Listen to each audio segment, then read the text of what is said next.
안녕하세요. 크리스마스 이브날 뵙습니다. 프로파일러 배상훈입니다. 며칠 전에 어 엊그제 취객을 제압하다가 어 부상을 입힌 소방관이 국민참여재판을 받고 있다고 말씀드렸어요. 15시간 동안 평의를 했나 봐요. 그래서 나온 결론이 벌금 200만 원. 원래 그 약식 기소를 해 갖고 100만 원이 나왔는데 직권으로 그러니까 정확히 말하면은 검찰에서는 100만 원을 구형한 거죠. 그러니까 이게 참 100만 원이라는 게 애매한데 검찰에서는 조금 공을 법원으로 그러니까 판사한테 넘긴 것 같아요. 보통 그럴 때는 그렇게 많이 하거든요. 그러니까 약식 기소 100만 원 벌금 하고 재판장이 뭐 정식 재판을 넘기려면 넘기고 아니면 거기서 그냥 처리하려면 처리하고 그러니까 정식 재판으로 넘기니까 인제 소방관 쪽에서도 국민참여재판을 신청해서 받아보겠다라고 해 갖고 인제 된 건데 결국은 15시간 동안 평의를 한 다음에 결론은 소방관 행위와 골절상 사이 인과관계가 인정된다고 결론을 내렸습니다. 이게 좀 애매한 건 뭐냐면은 이게 전체적으로 인제 소방관들이나 경찰들의 사람을 대하는 사람 대민 업무를 하는 사람들의 노조라든가 뭐 여러 가지 자구책 뭐 이런 것들 기금 문제라든가 이런 건 제가 지난번 말씀드렸기 때문에 그거는 인제 지금 다시 말씀 안 드리겠습니다. 요거는 그 사건 자체만 놓고 보면은 이렇습니다. 그러니까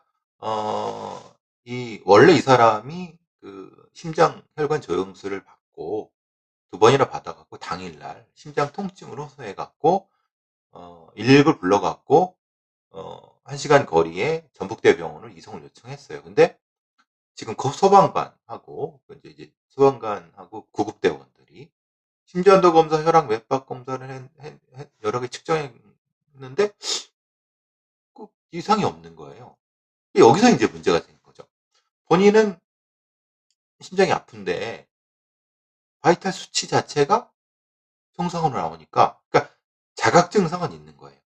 근데 자각 증상이 있는 게 이게 본인이 인제 술에 취했으니까 말하자면은 이 사람 입장에서는 술에 취했으니까 인제 술에 취한 것 때문에 심장에 압박이 온 거로 느끼는 거고 이 구급대원들은 술도 취한 상태에서 자기가 인제 이렇게 뭐 가슴이 아프다 막 그러니까 이상하잖아요. 아니 자기가 진짜 많이 아프고 심장이 뭐 이렇게 원래 그렇게 안 좋으면 술을 먹는 게 이상하 그건 좀 논리적으로 이상하잖아요. 그러니까 인제 심전도 검사, 혈압 검사를 해 보니까 '이거 정상인데?' 라고 하는 이 의견 차이가 분명히 존재하는 거죠. 근데 정황상 이 술에 취한 사람이 심장이 안 좋으면 술을 먹으면 안 되죠. 그러니까 그 부분은 좀 인제 아마 소방관이나 이제 구급대원들이 그냥 어 아프다고 하고 일종의 주사 형태로 과도한 요구를 한 거다. 그러니까 응급 상황은 아니다. 그러니까 응급 이렇게 말하자면 집에 그냥 갈 수 있고 거기 있다가 좀 더 되면은 아니면 자기가 또 택시 타고라도 병원에 갈 수 있는 상황인데 결국은 이 사람은 과도한 요구를 한 것 같아요, 그런 면에서는. 그러니까 거기서 인제 의사 소통에 문제가 있어 갖고 그래서 인제 가까운 병원에 데려다 주겠다고 할 때 그때 인제 "왜 안 데려다 주냐."라고 하면서 위협을 때릴 듯이 위협을 한 거죠. 여기에 분명히 인제 우리의 그 이런 구조 구급물에서의 분명한 어떤 전환이 필요한 건 확실히 있어요. 사실 이런 경우에는 웬만한 경우는 그렇지 않습니까? 구급대원들이 자기 이제 나중에 문제 생길까 봐 좀 힘들어도 멀리 데려다 멀리 요청해도 데려다 주는데 그것도 좀 그렇게 꼭까지 해야 되느냐가 좀 어려운 거는 생각해 보세요. 1 시간이 넘는 전북대병원까지 정읍에서 지금 당장 죽어가는 것도 아니고 멀쩡하고 또 거기다 술까지 먹었으니까 이거는 소방관의 판단이 맞는 거죠. 그리고 최소한의 조치로 병원에 근처 병원에 데려다 주긴 했잖아요. 그러니까 이거는 결국은 이 상황 판단은 소방관이 하는 게 맞고, 그리고 술을 먹고 일종의 주정을 하는 거죠. 자기 마음대로 이렇게 자기가 해 달라는데 안 해 주니까. 근데 이거는 이 사람이 잘못한 거예요. 이 저기 심장이 아프다고 119 부른 사람. 왜냐하면 119는 아무나 쓸 수 있는 그런 이런 자기 게 아니에요. 이건 공공재예요. 그렇죠? 그러니까 자기가 진짜 죽어가게 되면은 모르지만은 이거는 충분히 가까운 병원에서도 응급처치할 수 있고, 거기서 또 문제가 되면 거기서 가면 되는 거죠. 그러니까 이런 형태의 것이, 이런 인식 자체가 잘못되어 있는 거죠, 사실. 그 이전에도 이런 형태로 귀찮고 막 난동을 피운다 하더라도 엄격하게 원칙을 지켰다고 하면은 다른 어떤 많은 구급대들이, 근데 그렇지 않았다는 걸 우리가 알잖아요. 그러니까 근데 지금 이 상황의 배경은 그렇다고 쳐도 그 전체 상황적으로는 구급대의 조치는 정당했죠.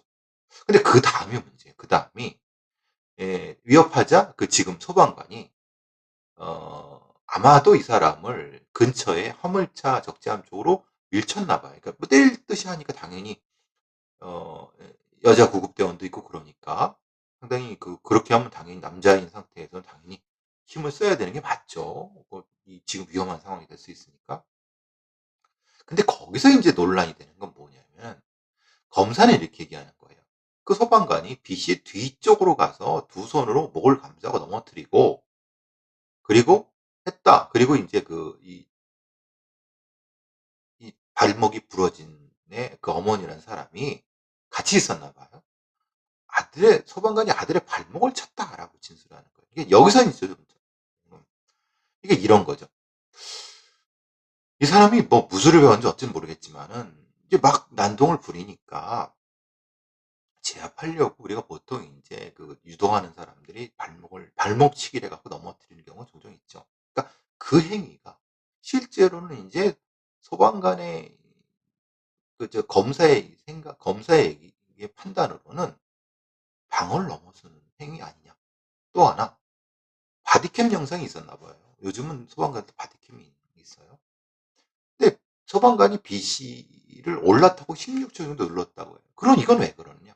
근데 이거는 사실은 정당방위로 가능할 수 있는 거죠. 왜냐하면은 막 난동을 부리니까 어 제압을 한 다음에 일정 정도 힘을 못 쓰게 만들고, 그러면 16초 정도 걸릴 수 있죠. 근데 제가 요 여기서 조금 고민인 건 뭐냐면, 만약에 발목을 찼다고 하면 그거는 조금, 이거 그러니까 넘어뜨리기 위해서 발목을 찬 거라거든. 제압을 하기 위해서.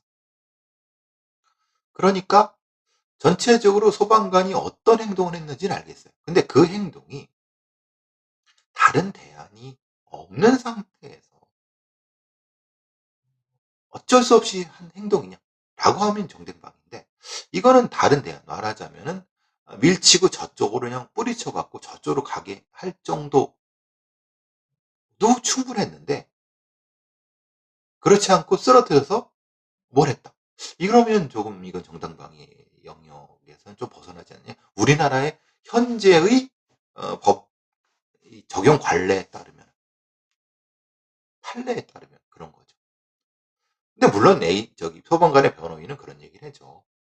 실제로 발목 골절상 입은 거 아니다. 왜? 아니 자기 어머니랑 걸어가는 모습이 찍혔는데 저게, 근데 그렇진 않아. 이거는 왜냐하면 발목 골절인 게 뚝 부러진 게 아니라 금이 간 거죠. 금이 갔고 뭐 그때는 술을 먹었기 때문에 고통을 못 느꼈을 수 있어요. 그러니까 변호인의 말처럼 다른 장소에서 골절을 입은 상태에서 여기 어거지 부린다. 그건 아닌 것 같아요. 물론 그렇게 실금이 간 상태에서 물에 걸어가다가 더 악화돼 갖고 그럴 수는 있죠. 그러니까 정확히는 당시의 행동, 그러니까 뒤에서 제 앞에서 발목을 차서 넘어뜨리는 그 행동이 다른 대안이 없는 상태에서 했는가. 이 부분을 판단해야 될 것 같아요. 근데 아마 배심원들은 이거는 충분히 이 그렇지 않은 다른 형태도 존재 가능성이 있다. 이런 형태인데 물론 재판부는 그것보다는 분명히 그 발목을 찬 건 맞다. 그러니까 당연히 발목을 찰 이유는 없었다. 왜냐하면 그냥 힘으로 밀어도 되는 거를. 그러니까 그런 부분인 것 같아요. 좀 아주 요즘은 이렇게 정밀하게 보죠. 그러니까 그렇다고 보면은 이거는 상해 행위에 대해서는 분명히 소방관의 책임은 있지만은 전체적으로, 전체적으로 이렇게 어 구조를 하는 구급 행동을 하는 소방관한테 이렇게 억지를 부리고 위협을 할 때 어떤 대응책이 있느냐. 그것도 술 먹고. 지금 즉시 예를 들면 남자 소방관 하나랑 여자 구급대원 둘 이렇게 있을 때 얼마 전에 보셨잖아요. 여자 구급대원이 이 죽었잖아요. 그죠? 이 폭행 때문에. 아마 그건 제 기억은 자살이었는데 아니죠. 그 자살이 아니죠. 그거는 그걸로 인해서 인제 어 머리 쪽에 문제가 생겨서 돌아가신 거죠. 제가 착각했습니다. 그러니까 분명한 거는 그렇게 했을 때 그런 위협적인 행동과 욕과 모욕적인 것을 했을 때 최소한의 기준선 정도는 예를 들면은 달려들 때 어느 정도까지의 물리적으로 밀치는 정도까지는 된다. 그렇다고 해도 타격은 안 된다.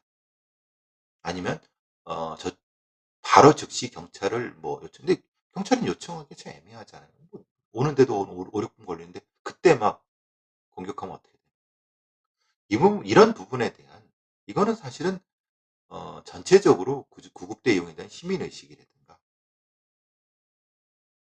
강한 처벌. 전 그래서 이 부분은 다시 한번 보면 이 부분은 분명히 소방관이 정당방위의 것을 벗어나는 건 맞다고. 우리나라의 지금 상태의 정당방위. 그런데 좀 더 포괄적으로 받아들여 왜 이 일이 벌어졌는가. 즉 왜 이 일이 벌어졌는가. 결국은 이거는 그 사람의 억지. 술 먹고 그러니까 술 먹고 억지 그건 본인이 책임져야죠. 술 먹고 부르고 그리고 또 하나는 뭐냐면 어머니도 있었잖아요, 본인의. 그럼 그 사람의 본인의 어머니도 여기에 대한 책임이 있죠. 그러니까 전체적으로 파악해 봤을 때 이거는 벌금 200만 원은 과하다. 물론 분명히 공격적인 발목을 차는 행동, 부러진 건 맞는 것 골절은 맞는 것 같은데 전체적으로 정당방위를 좀 큰 차원에서 왜 이 상황이 벌어졌는가 좀 봐야 되지 않느냐. 그렇다고 볼 땐 100만 원. 그러니까 200만 원은 너무 심하고 이 정도는 기소유예 그러니까 어차피 기소가 됐으니까 선고유예 정도가 적당하지 않느냐. 그리고 이런 부분에 대해서는 이 직접적인 형태의 법적인 처벌보다는 행정적인 형태의 징계라든가 이런 형태가 적절하지 않느냐 이런 생각이 듭니다. 참 어렵지만은 어렵다고 외면하면 안 됩니다. 직시해서 각각의 케이스에 대해서 정확한 판단을 내려야지. 나중에라도 다음에라도. 지금도 많은 소방관들 구급대원들 많이 이렇게 두들겨 맞기도 하고 욕 먹고 침 뱉고 막 결국은 우리 시민들이 손해 입는 거죠. 그렇지 않습니까? 어 보니 하니 기억나시죠? EBS 보니 하니에서 그 15 살짜리 채연이라고 하는 버스터즈 멤버인데 한 개그맨은 여기 아마 이쪽을 아마 심하게 때린 것 같고 하나는 성희롱에 가까운 얘기를 했어요. 이건 진짜 나이가 30이나 뭐 너가 처먹은 놈들이 15 살짜리 애들이 이거 뭐 하는 겁니까? 그건 분명히 그 사람들이 잘못한 거고 문제는 잘못한 건 분명히 잘못한 건데 그 잘못을 처리하는 과정에서 EBS 측이 완전히 이 바보짓을 하고 있다는 거. 즉 그냥 사건을 무마하려고 없던 일을 하려고 아니면 그냥 여론이 막 들끓으니까 개그맨 2명은 출연 금지. 그래 그건 그렇다.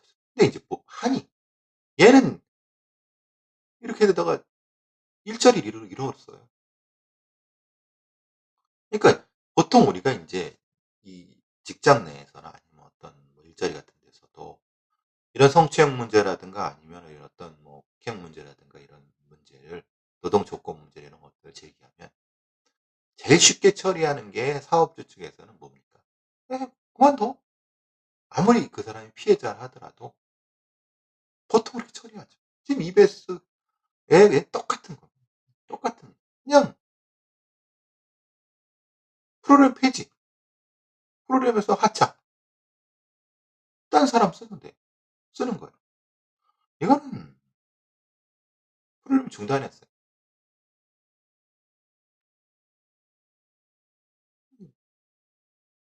EBS 경영진의 심각한 불감증입니다. 이 사태를 그냥 대충 덮고 넘어가려고. 그러니까 사장이 사과하면 뭐 합니까? 그러니까 우리나라에서는 이런 부당 노동 행위 그리고 직장 내 성희롱, 직장 내 폭력 이런 것들이 고쳐지지 않는 겁니다. 지금 당장 뭔가를 그냥 덮으려고 급급하고 근본적인 해결책을 통해서 노동자들한테 아니면 일하는 사람한테 신뢰를 얻어서 보다 나아가고 발전된 건강한 직장이라든가 이런 걸 만들려고 하는 보다는 지금 면피하려고. 음. 성희롱 피해자 직장 내에 53%가 불이익 조치 받았다. 왜? 오히려 여러 남자 직원 상급자들이 성희롱을 했는데 성희롱 당한 여자 여직원은 비정규직이고 힘도 없고 그러니까 여러 가해자한테 조치하는 것보다 힘없는 소수를 조치하는 거. 나가게 하거나 아니면 딴 데로 보내고. 제일 쉽죠. 그러니까 직장이 엉망이 되는 겁니다. EBS 참 EBS 참 기가 막히죠. 이러니 EBS 욕을 먹는 거예요. 아무리 펭수가 EBS의 인기를 올려서 뭐가 한 방에 날아가는 안 그렇습니까? 음. 또 인제 신림동 강간미수 사건하고 비슷한 게 영등포 경찰서 관할에서 있어요. 그러니까 영등포 대림동. 2 호선 라인이 사실은 좀 그런 위험한 부분이 있죠. 영등포 대림동 귀가하던 여성, 20대 여성을 뒤쫓아가서 건물 안까지 들어가서 성폭행하려 했다. 당시 술이 취한 상태였다. 다행히도 피해자 신고를 받고 출동한 경찰이 주변 CCTV를 분석해서 1 시간 만에 찾아냈어요. 찾는 건 어렵지 않습니다. 그런데 문제는 그다음이죠. 이렇게 이제 강간 미수 혐의로 구속을 했다고 했는데 이제 구속영장을 때려갖고 구속이 됐죠. 지금 같은 법 체계 하에서 얘가 이 범인이 얼마나 받겠습니까 이거. 기껏해야 실형 1 년? 아닙니다. 아마도 인제 집행유예 나올 겁니다. 제가 뭐 이건 여러분과 제가 충분히 예측 가능한 거 아니에요. 그리고 나서 집행유예 기간 동안 또 술 먹고 또 쫓아가서 이 경우는 어떻습니까? 습관성 즉 재범 여부를 정확히 판단해 갖고 거기에 따라서 판결 즉 재범 명성 평가를 재판부가 직접적으로 요청을 하고 거기에 따라서 단기 자유형보다는 단기 자유형 집행유예보다는 어 성범죄 이수 명령, 교육 이수 명령이라든가 아니면 봉사 명령 갖고 또 하나는 치료 이렇게 가야 됩니다. 해야지 이런 것들이 줄어들죠. 그리고 여죄가 있으면 여죄를 당연히 수사해요. 지금 시스템으로는 안 됩니다. 지금은 뭐 성범죄를 양산하고 있죠. 제가 어 우리나라의 성범죄 천국이라고 하니까 싫어하시는 분이 많은데 뭐 싫어하시는 건 당신들 당신들 생각이고 저는 제가 알고 있고 제가 판단하는 바 제 얘기를 하는 겁니다. 뭐 안전하지 않은 나라. 음 경찰이 이제 좀 다른 얘기를 해 보죠. 범죄 얘기는 인제 범죄나 이제 그런 경찰이 한 해 여러 명이 자살을 하는데 일반 공무원의 2 배라고. 2013 년에 2017년 기준 5 년간. 5 년간 2014 년부터 18 년까지 경찰 자살 인원이 103 명. 그러니까 그럼 결국은 예 19 10만 명당 뭐 19 명. 일반 공무원이 8 명. 그러니까 2 배가 넘죠. 이춘재 사건을 수사하던 그 모텔에서 자살을 했다고 하죠. 근데 그 위험하긴 했습니다. 왜냐하면 위에서 막 쪼니까. 이춘재 사건에서 막 그 많은 기록들 쫙 보라고 그러고 보여주기 식으로 막 여기저기 차출해 갖고 막 기록 쓸데없는 기록들. 사실은 아무 쓸데없습니다. 왜냐하면 그 기록으로 수사하는 게 아니거든요. 그러니까 위에 그 경기남부청이라든가 이게 수뇌부놈들은 진짜 뭐 수사에 대해서 뭣도 모르고 그냥 인원 때려 갖고 하는 거예요. 왜 보여주려고. 언론이 갖고 또 어차피 과거에 자기 선배들이 잘못했으니까 얼마나 정신적, 육체적 고통이 심합니까? 그 파견 나온 거지 않습니까? 모텔에서. 이렇게 인력 관리를 못해요, 이 조직 자체가. 경찰의 조직 자체가. 근데 그것도 뭐 그건 그렇다고 쳐도 경찰 내부에서는 이 뭐 교대 근무, 주야 비후, 주야 비휴, 뭐 4 교대 근무, 3 교대 근무, 밤낮이 바뀌는 건 뭐 굉장히 힘듭니다. 간호사 같은 경우는 번아웃 돼서 다른 데로 금방 뭐 직장을 이동해도 되지만 경찰은 그렇게 못하거든요.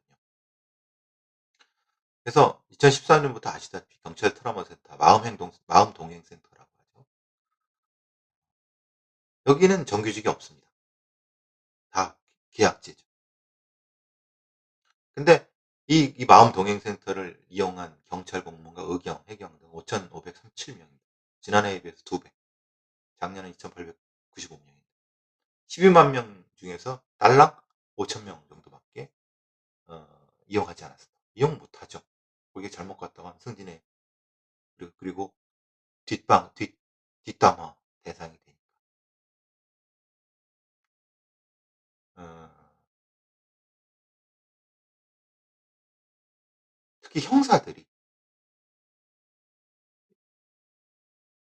348 명이 이용을 했는데 우리나라 전체 형사가 9천 명이면 3%. 그러니까 거의 안 해요. 그게 제가 말씀드렸잖아요. 제일 필요한 사람들이 이 상담센터를 이용하지 않아요. 왜? 눈치 보이고 찍힐까 봐. 제가 말씀드렸잖아요. 이런 센터를 이용하면 안 되고 직접 경찰서로 나가서 거기서 뭘 해야 된다. 그리고 그것은 인력도 각 경찰서마다 2 명씩 정도는 돼야 된다. 이게 무슨 전국 권역 5 개, 그중에 1 명, 2 명? 지금 18 명이 21 명. 제가 말씀드리지만 지금 쓸데없이 지금 뭐 엊그제 뭐 치안 정감 여자가 됐네 뭐 이제 2 명을 했네. 왕모가 3 개짜리 애들이 받는 그 월급이라든가 그 대우를 딱 떼어 갖고 이런 데 투자해 보십시오. 정말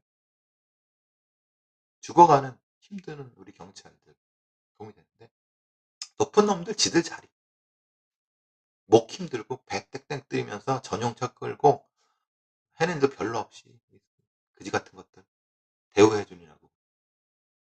뭐 치안정감이나 치안감이나 이런 왕궁어자리 그렇게 자리들이 많으니까. 반 정도 줄여도 실질적으로 일하는 애들은 대부분 경정 경감 경정 애들이 다 그 위에 애들은 다 쓸모없어요. 자리 만들려고. 그 하나 자리 왕궁어자리 하나를 자리 만드는데 얼마나 많은 돈이 드는데. 물론 이건 경찰만의 문제는 아니에요. 우리는 공무원 조직, 계급 조직에서 위로 올라갈수록 엄청나게 대우 많이 받죠. 그러니까 다들 자기 동기들 선배 다 죽이고 밟고 올라가려고 하죠. 하등 쓸모없는 것들이. 제가 말씀드렸지 않습니까? 우리는 총경 이상급들 다 사표받고 싹 자리 정리해야 된다. 실제로 일하는 사람들 중심으로 조직이 바뀌어야지. 그렇지 않습니까? 현장에 있는 경찰관들은 심리적 고통으로 죽어가고 있는데 왕고공화 지방청 본청에 있는 진짜 쓸모없는 것들은 배 땡땡 두드리면서 경찰청 물론 경찰청이나 지방청에도 밑에 있는 소위 말하는 인제 경위 경감 경정들은 경감 경정 경위들은 일 많이 합니다. 진짜. 눈 뒤집어지게 합니다. 왜? 올라가려고. 근데 올라가지 않고 경위, 경사 그 정도 그 직급이어도 충분히 자기 일로 평생 퇴직 때까지 그걸 하면서도 자긍심 갖고 그러니까 이게 계급 조직이 아니라 업무 조직이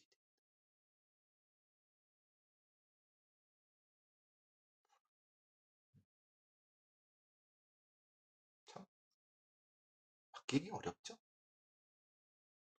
지금 있는 시스템으로 검경 수사권 조정하면은 지금 대부분 검사가 가진 권력을 경찰의 수뇌부놈들이 갖게 되죠. 검사 하나가 가진 권력이 경무관이나 치안관 같은 애들이 갖게 돼요. 제가 딱 질색하는 거죠. 큰일 나는 거죠. 근데 그렇게 될 것 같습니다. 근데 검경 수사권 조정이라고 하는 건 어쩔 수 없다고 저도. 경찰 스스로 뭔가를 바꾸려고 그러지 않아요. 이거를 불합리한 계급 조직, 위인 설관 이런 거. 어쨌든 조금 다른 얘기를 한번 해 볼까요? 요즘 인제 조국 얘기는 제가 안 했는데 쪼끔 한마디 해야 될 것 같습니다. 뭐 다른 것보다는 소위 말하는 청와대 민정수석실에서 지금 민정수석이 누구죠? 민정수석이 있습니까? 존재감도 없는 민정수석. 그러니까 상급 기관으로서 직무 감찰은 해야 되죠. 근데 문제는 예전에 우병우 시대 이전에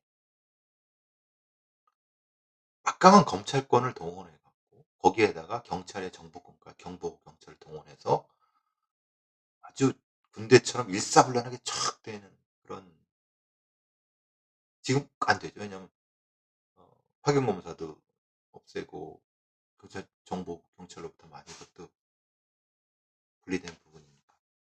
그럴 경우 공무원의 직무 감찰을 어떻게 할 것이냐. 강제 수사권이 없는 상태에서 어디까지를 하고 그리고 그걸 가지고 자기가 한 부분까지 하고 할 수 있는 부분까지 하고 그 나머지 부분에 대해서 타기관으로 인제 이첩해서 경찰 같은 거 말하자면 훈방권 같은 것이 감찰권의 일종의 훈방권. 이건 어디까지 해야 되는 이게 흔히 그래서 이 정무적 판단이라는 걸 쓰는데 사실 이런 부분은 흔히 말하는 수사, 법적 잣대로 들이대기가 쉽지 않습니다. 사실 그러면 안 된다고. 그러면은 모든 거를 다 그럼 대통령이 왜 필요합니까? 검찰총장이 대통령하면 되지. 다 법적 잣대로 탁탁 해 갖고. 그러니까 법은 최소한이죠. 거기에 안에서 자율적으로 정치 행위 또는 정무적 어떤 행위를 하고 그 바운더리를 넘어서면은 인제 법적인 처벌이 되는 건데 지금 유재수라는 사람이 분명히 뭔가 큰 비리가 있는 건 맞는 것 같고 그렇지만 그 비리가 있다고 해서 검사가 검찰이 아닌 이상 수사를 할 수는 없지 않습니까? 그러면 검찰의 얘기는 그거죠. 아니 그러면 당연히 검찰로 이첩해야지. 근데 이첩 전 단계에서 지금 기관이 소속돼 있는 금융위원회 이런 데한테 니들이 판단해서 징계를 할 건 징계하고 고소할 건 고소하라고 이렇게 하는 거를 직무유기라고 볼 수 있는 사실 그건 좀 어쨌든 이거는 분명한 것은 어 이런 것까지 법적으로 재단할 수는 없습니다. 행정의 모든 영역이 법의 테두리 안에 있어야 되지만 각각이 다 일일이 다 법적 잣대를 가지고 재단할 수는 없습니다. 결과적으로 문제가 있으면 결과적으로 그리고 과정상의 문제가 있으면 그거에 따라서 법률적인 처벌 이전에 행정적인 징계를 받고 그것을 넘어서면은 법적 처벌을 받는 방식이 돼야죠. 어쨌든 이거는 지금 상태는 뭐 영장 구속영장이 청구가 됐다고 하는데 법원의 판단을 받아봐야 될 것 같습니다. 이건. 그렇지만은 너무나도 과도한 검찰권 행사 같습니다. 이 부분은. 검찰이 물론 이것이 명확히 규정되지 않은 부분도 있지만은 예전 같은 경우는 이게 드러나지 않은 건 왜 그러냐면 뻔하죠. 예전에는 민정수석, 대통령 민정수석 그 라인으로 일사불란하게 움직였어요. 민정수석이 검찰을 지휘해 갖고 그러니까 본인이 하는 게 감찰인지 검찰 수사인지를 헷갈리는 민정수석이 그런 걸 했으니까 그때는 사실 그때가 더 문제죠. 그죠? 근데 새로운 어떤 업무 방식으로 넘어왔을 때 그거에 대한 어떤 일정 정도의 가이드라인이 만들어지지 않은 상태에서 지금 이 문제가 터진 거예요. 그러니까 이런 것을 조금 더 정리하고 가는 기회를 삼는 건 맞긴 맞습니다만은 어 윤석열 검찰이 대통령의 정무적인 영역까지 옮기는 거는 이거는 아닌 것 같습니다. 이거는 옳고 어쨌든 이건 뭐 법원의 판단을 받아보면은 결과적으로 알겠죠. 유죄수나 아니면 다른 사람들 관련된 사람들의 비리 여부와는 독립적인 겁니다. 그건 비리를 했으면 당연히 처벌받아야 되죠. 그건 당연한 거. 그 로스쿨 가지고 인제 선거가 다가오니까 야당에서는 예비 시험 예를 들면 이거죠. 지금은 변호사 시험을 보려고 하면 로스쿨을 나와야 되는 거죠. 그러니까 변호사 로스쿨 안 나오고도 변호사 시험을 칠 수 있게끔 해 달라. 예비 시험이죠. 그러니까 그럼 로스쿨 취지에 어긋나는 거죠. 근데 인제 지금 왜 그러느냐. 로스쿨 너무 비싸다. 한 학기 1,500만 원을 어떻게 대느냐. 연간 1,500만 원. 그러니까 그런데 그렇게 비싸게 나와도 변호사 시험 합격률이 응시자 대비 49% 합격률은 입학 정원의 75% 그러니까 지금 있는 변호사들이 그러니까 부익부 빈익빈이 생긴 거죠. 전관들이라든가 로스쿨로 이게 정관이라든가 로펌 같은 데 특히 정관을 똘똘 뭉친 로스쿨 몇몇 로스쿨들이 이 서울시장을 탁 싹 거의 장악한 상태에서 로스쿨로 배출되는 사람들이 나와 봤자 로스쿨에서 나오는 수업료 뭐 수천만 원씩 연에 1,500만 원씩 내고도 연 뭐 몇백만 원도 못 번다. 그러니까 수지타산이 안 맞는 거죠. 그러니까 더더욱 인제 아우성이죠. 그러니까 더 합격률을 높이면 안 된다. 그래서 50% 49. 그럼 결국은 이 사태의 원인은 어딨냐. 기존에 있던 이제 법률시장의 독점 구조를 깨고 정관예우 작사를 내고 무슨 뭐 결국은 거기서 꽉 잡고 있는 걸 밑으로 좀 그러니까 서민들도 염가에 이용할 수도 있고 독점적인 형태의 법률시장 구조를 타파하면서 그러면 더더욱 더 많은 변호사가 필요하게 되고 그러면은 자연스럽게 로스쿨의 합격률이 늘어나고 그러면서 인제 전체적으로 굳이 이렇게 예 그런 과정에서 어 전 전체적으로 수업료도 받게 되는 지금은 인제 완전히 사립학교 이런 학교에서 등록금 장사하는 거죠. 그러니까 어떻게 보면 전체적으로 좀 저렴한 강사들한테 교육을 받고 그러니까 등록이 떨어지죠. 지금은 어떻습니까? 사립학교 아니면 뭐 전문 대학교 법학전문대학원의 그 교수들도 철밥그릇 엄청 비싼 애들 이게 안 좋은 게 다 모인 거죠. 아주 비싼 교수들한테 수업받고 수업료 비싼 수업료 내고 근데 해 봤자 기껏해야 입학 정원 그러니까 이제 합격률이 저렇게 떨어지고 나와 봤자 또 제대로 돈도 못 벌고 이런 게 반 악순환이 되는 거죠. 그러니까 분명한 건 기득권 고리를 끊어야 되는 거고 그래야지 수요가 늘어날 수 있고 수요가 늘어나면 당연히 원래 로스쿨의 취지에 맞게끔 돼요. 이거는 이것만 여기만의 문제가 아니죠. 이건 의사도 마찬가지예요. 지금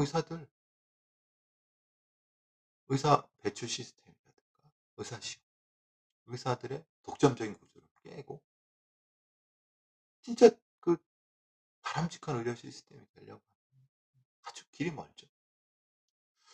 그래서 결국은 이제 여당에서 내온 것은 야간 온라인 로스쿨이라고 하는데 참 이것도 좀 답답합니다. 그런 기득권 구조를 깨지 않는 한 이게 이게 되겠습니까? 그러니까 결국은 비싼 등록금이 문제가 아닌 거죠 지금은. 왜냐하면 비싼 등록금을 받고도 나와서 할 게 없으면 문제가 되니까. 그러니까 나와서 할 게 있게끔 만들어 줘야 되는 거고 그러려고 하면은 독점적인 전관이라든가 아니면 이런 로펌의 독점 구조를 깨서 하는 그 수요를 많이 늘리고 좀 자연스럽게 공급도 해소가 되는 방향으로 가면서 전문화된 강사 시스템이 되면서 등록금도 낮아지고 그럼 자연스럽게 그런 과정이라면 누가 얘기하지 않아도 야간 로스쿨 그러니까 이 다변화가 되겠죠 로스쿨.